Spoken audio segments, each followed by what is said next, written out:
अजब तकाज़े हैं चाहतों के, बड़ी कठिन ये मुसाफतें हैं।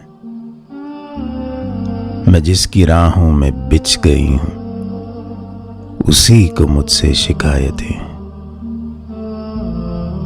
शिकायतें सब बजा है, लेकिन मैं कैसे उसको यकीन दिलाऊं। वो मुझको जान से अजीज तर है, उसे भुलाऊं तो मर न जाऊं।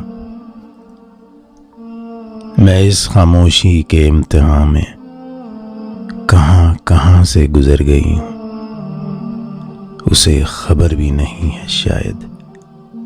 मैं धीरे धीरे बिखर गई, उसे खबर भी नहीं है शायद।